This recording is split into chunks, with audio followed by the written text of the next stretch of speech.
शिकारी ने शेर को पिंजरे में बंद कर लिया था। शेर 2-3 दिन से भूखा था। इतने में वहां से एक हिरन का गुजर होता है जो कि नदी पे पानी पीने के लिए आता है। अरे हिरन भैया, शुक्र है तुम आ गए। ये जरा मेरा पिंजरा ही खोल दो। कोई शिकारी मुझे बंद करके यहाँ ही भूल कर चला गया है। 2-3 दिन हो गए हैं। मैं तो थक गया हूँ इस पिंजरे में बैठ बैठ कर। तुम्हारी बहुत नवाजिश होगी। शेर जी, मैं आपको खोल तो दूं, लेकिन मुझे खदशा है अगर मैंने आपको बाहर निकाल लिया तो आप मुझे ही खा जाएंगे। अरे हिरन भैया, क्यों मुझे शर्मिंदा कर रहे हो? अभी मैं इतना भी गया गुजरा नहीं कि जो मुझे पिंजरे से बाहर निकाले, मेरे ऊपर इतना बड़ा एहसान करे, मैं उसे ही खा जाऊं। मैं इतना बुरा नहीं हूँ, क्यों मुझे मेरी ही नजरों में गिरा रहे हो? नहीं नहीं शेर मियाँ, मुझे आप पे भरोसा नहीं है। आप पहले मुझसे वादा करें कि आप मुझे नहीं खाएंगे। अरे ठीक है हिरन, मैं तुम्हें नहीं खाऊंगा, बल्कि जब कभी भी तुम्हें मेरी जरूरत होगी मैं तुम्हारे साथ खड़ा हूँगा। हिरन को शेर पे यकीन आ जाता है। वो पिंजरे का ताला खोल देता है। शेर जैसे ही बाहर निकलता है जोर से दौड़ता है। अरे भूख तो बहुत लग रही है। देखने में तो हिरन तुम बहुत ही टेस्टी लग रहे हो। अब मैं तुम्हें नहीं छोड़ूंगा। अरे शेर, ये तुम क्या बकवास कर रहे हो? अभी तुमने मुझे कहा था कि तुम मुझे नहीं खाओगे। अभी तुमने मुझसे वादा किया था। अरे ये वादे कस्में मेरी समझ से बाहर हैं। मुझे बस अपनी भूख से मतलब है। ये मैंने बहुत बड़ी गलती कर दी है शेर को बाहर निकाल कर। ये तो मैंने अपनी ही मौत को आवाज दे दी है। हिरन भागा भागा जराफ के पास आ जाता है। अरे जराफ, मेरे पीछे शेर लग गया है। तुम्हारी टांगे और गर्दन तो बहुत बड़ी है। प्लीज मेरी जान बचाओ किसी तरीके से। शेर पीछे लग गया है तो तुम सीधा मत भागो, तुम दाएं बाएं भागो। शॉर्टकट रास्ता लो, इस तरीके से तुम्हारी जान बच सकती है। जल्दी भागो, झाड़ियों से कोई चीज बाहर आ रही है। कहाँ गया मेरा शिकार? हिरन भागता भागता हाथी के पास आ जाता है।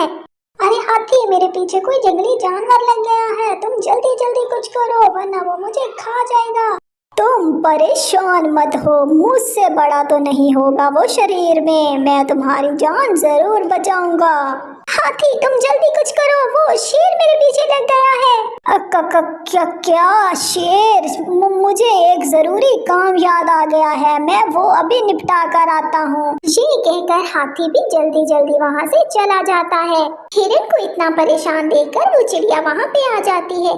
क्या हुआ है हिरन, तुम इतने परेशान क्यों हो? इतने घबराए हुए क्यों हो? हिरन चिड़िया को सारी बात बताती है। अरे चिड़िया, मैं अभी कितना बेवकूफ हूँ। जब इतने बड़े जानवर हाथी और जराफ भी मेरी जान नहीं बचा सकते तो तुम नन्ही सी चिड़िया मेरे लिए क्या कर सकती हो? किसी के शरीर से कभी भी किसी की अकल का अंदाजा नहीं लगाना चाहिए, बस दिमाग होना चाहिए, आइडियाज बहुत। तुम बेफिक्र हो जाओ, अभी देखो मैं कैसे बचाती हूँ तुम्हारी जान। इतने में शेर भी दौड़ता हुआ वहाँ पे आ जाता है। अरे शेर मियाँ, जरा अपना दिमाग ठंडा कीजिए और मुझे साफ साफ पूरी बात बताइए। ये हिरन तो कह रहा है कि इसने शिकारी से लड़कर तुम्हारी जान बचाई है और तुम इसी की जान के पीछे पड़ गए हो। अरे इसने कोई शिकारी से लड़कर मेरी जान नहीं बचाई, इसने सिर्फ ताला खोला है। ताला खोला है? कैसे ताला खोला है? मेरी समझ में तो कुछ नहीं आ रहा, मुझे दोबारा बताओ। अरे तुम्हारी समझ में नहीं आ रहा? तुम क्या पागल हो? मैं कह रहा हूँ मैं पिंजरे में बंद था, शिकारी ने मुझे बंद किया था। इसने सिर्फ ताला खोला है और मैं बाहर आ गया। इसने कोई एहसान नहीं किया मुझ पे। मुझे अभी भी तुम्हारी कोई बात समझ में नहीं आ रही है। कौन सा शिकारी? किस शिकारी ने तुम्हें बंद किया है? कहाँ पे तुम बंद थे? नदी के पास जो पिंजरा है मैं वहाँ पे बंद था। तुम्हें मेरी बात समझ में क्यों नहीं आ रही है? शेर, मुझे तुम्हारी कोई भी बात समझ में नहीं आ रही है। मुझे तुम वहाँ चल के समझाओ जहाँ पे ये सारा वाक़या हुआ था। और फिर चिड़िया शेर और हिरन को अपने साथ लेकर आ जाती है उसी पिंजरे के पास। ये देखो, ये पिंजरा है। इस पिंजरे के अंदर मैं इस तरीके से बंद था। अभी बाहर से ताला लगाओ। ठीक हो गया, लग गया ताला। अभी तुम इसी पिंजरे के अंदर ही रहो। तुम इस काबिल ही नहीं हो कि तुम पे एहसान किया जाए और या तुम्हें बाहर निकाला जाए। अरे ये तुम लोगों ने क्या कर दिया? मुझे यहाँ से बाहर निकालो, मैं छोड़ूंगा नहीं, मैं मार डालूंगा तुम लोगों को। अरे वाह चिड़िया, तुम तो ठीक कह रही थी। कभी भी किसी का शरीर देखकर किसी की अकल का अंदाजा नहीं लगाना चाहिए या किसी को छोटा समझकर बेकार नहीं समझना चाहिए।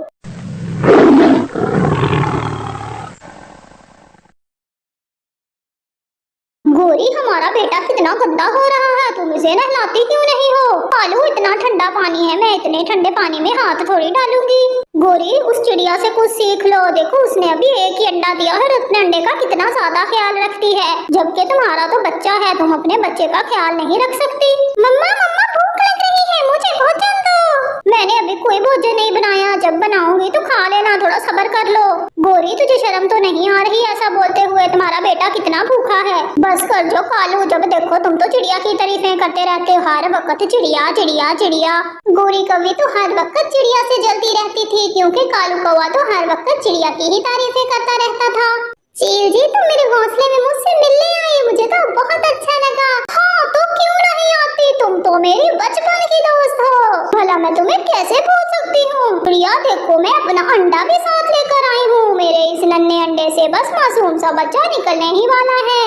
अरे वाह दोस्त चील, मैंने भी अंडा दिया है, मेरे अंडे से भी बस बच्चा निकलने ही वाला है, इस तरह तो हमारे बच्चे भी दोस्त बन जाएंगे। गोरी कौवे भी साथ वाले पेड़ पे बैठी ये सब सुन रही थी और देख रही थी। बहुत दोस्तियां निभाई जा रही है ना, मैंने भी इस दोस्ती को अगर दुश्मनी ने मैं नाम बदल दिया तो मेरा नाम भी गोरी नहीं। चिड़िया, आज तो सारा दिन मैं तुम्हारे साथ ही रहूंगी, कल सुबह होते ही मैं अपने घर चली जाऊंगी और फिर रात हो जाती है, चिड़िया और चील आराम से सो जाती है और फिर गोरी चुपके से आती है, चील का अंडा चिड़िया के पास रख देती है और चिड़िया का अंडा चील के पास। अब आएगा मजा, जब चील के अंडे से चिड़िया का बच्चा निकलेगा और चिड़िया के अंडे से चील का बच्चा। हे। गोरी कौवी अपना काम करके वापस घर चली जाती है। अगले दिन सुबह सुबह चील अपने घर जाने के लिए तैयार थी। चिड़िया, मुझे तो बहुत अच्छा लगा तुमसे मिलकर, अभी मैं अपने घर चलती हूँ। चील अपना अंडा उठाती है और वापस घर चली जाती है। इसी तरह कुछ दिन बीत जाते हैं और एक दिन चिड़िया का अंडा जोर जोर से हिल रहा था। अरे वाह, मेरा अंडा तो हिल रहा है, मतलब मेरी इंतजार की घड़ियां खत्म होने वाली हैं। तभी ही अंडा टूटता है और ये क्या, इसमें से तो चील का बच्चा निकल आता है। हाय रे, ये तो चील का बच्चा है, परंतु मेरे अंडे से ये चील का बच्चा कैसे निकल सकता है? मम्मा मम्मा, मैं क्या खूबसूरत नहीं हूँ? आप मुझे देखकर इतना परेशान क्यों हो रही हैं? मुझे लगता है मेरा अंडा चील के अंडे के साथ बदल गया है, इसीलिए ऐसा हुआ है। दूसरी तरफ चील का अंडा भी टूट गया था और उस अंडे से चिड़िया का बच्चा निकल आया था। अरे, ये मेरी आँखों को क्या हो गया? मेरी आँखों को ये चिड़िया का बच्चा क्यों दिख रहा है? मम्मा मम्मा, मैं अंडे से बाहर आ गया। ओ चिड़िया के बच्चे, मैं तुम्हारी माँ नहीं हूँ, तुम चिड़िया के बच्चे हो। अगर इस अंडे से चिड़िया का बच्चा निकला तो फिर मेरा बच्चा कहाँ गया? मुझे लगता है मैं उस दिन चिड़िया से मिलने गई थी तो मेरा अंडा उसके साथ तब्दील हो गया होगा, इसलिए मेरा बच्चा चिड़िया के पास है। लेकिन अभी तो मैं जंगल नहीं जा सकती, पहाड़ों में तो बहुत तेज बारिश हो रही है 2 दिन से, अगर मैं इस बच्चे को ले गई तो ये तो ठंड से ही मर जाएगा। मुझे बारिश रुकने तक इस बच्चे का ख्याल रखना होगा। उधर उस चील के बच्चे को देखकर जंगल के सारे पंछी बहुत हैरान थे। चिड़िया, तुम तो कह रही थी कि ये तुम्हारा अंडा है, फिर तुम्हारे अंडे से ये चील का बच्चा कैसे निकल आया? क्योंकि चील मुझसे मिलने आई थी, इसलिए यहाँ उसका अंडा मेरे अंडे के साथ बदल गया था। मुझे तो उसके घर का भी नहीं पता, परंतु मैं अपना बच्चा लेने जरूर जाऊंगी। चिड़िया, मुझे तो लगता है ये जानबूझकर तुम्हारे पास अंडा छोड़ के गई है, सुना है चीलों के पास दिल नहीं होता। कोई बात नहीं पंछियों, अगर चील वापस ना आई तो मैं इस बच्चे को अपना बच्चा समझकर पाल लूंगी। लो जी, सुन लो इस पागल चिड़िया की बातें, ये चील के बच्चे को पालकर हमारे लिए खतरा बना रही है। हम लोगों को पता है ना, ये चील का बच्चा बड़े होकर हमारे बच्चे और हमें ही खाएगा, ये तो हमारे जंगल में आग लगा देगा। हाँ हाँ, गोरी कभी सही कह रही है, हम कभी भी चीलों पर भरोसा नहीं कर सकते। हाँ पंछियों, हमें इस बच्चे को बड़ा होने से पहले ही मार देना चाहिए, ना रहेगा बांस ना बजेगी बांसुरी। खबरदार खबरदार पंछियों, अगर किसी ने इस बच्चे को हाथ में लगाया, अगर चील वापस ना आई तो मैं रखूंगी ख्याल इस बच्चे का। चिड़िया, तुम जिद नहीं करो, ये बच्चा हमें दो, हम अभी से मार डालते हैं। सभी पंछी चील से उस बच्चे को छीन रहे थे, लेकिन चिड़िया उस बच्चे को अपने पीछे छुपा लेती है और फिर सभी पंछी चिड़िया पर हमला करने लगे थे। शुक्र है फिर तो वहाँ चील आ जाती है और फिर वो सभी पंछियों को वहाँ से भगा देती है। शुक्र है चील, तुम टाइम पर आ गई, वरना ये सब पंछी तो तुम्हारे बच्चे की जान के दुश्मन बन गए थे, ये तो मुझसे छीन रहे तुम्हारा बच्चा। चिड़िया, तुम मेरे बच्चे के लिए इतने पंछियों से लड़ रही थी, मुझे देखकर बहुत अच्छा लगा। तुम्हारा बहुत बहुत शुक्रिया चिड़िया, तुमने मेरे बच्चे की जान बचा दी। चील बेटा, मैं आपकी मम्मा नहीं हूँ, ये है आपकी मम्मा। बेटा, मैं भी तुम्हारी मम्मा नहीं हूँ, ये चिड़िया है तुम्हारी असल मम्मा। जाओ, चले जाओ अपनी मम्मा के पास। और फिर दोनों माँ खुशी खुशी अपने बच्चों को गले लगा लेती हैं। और इसी तरह गोरी कौवे की चाल नाकाम हो जाती है और दोनों माँओं को अपने अपने बच्चे मिल जाते हैं। दोस्तों, अगर आपको हमारी वीडियोस अच्छी लगती हैं तो हमारे चैनल को सब्सक्राइब कर दें।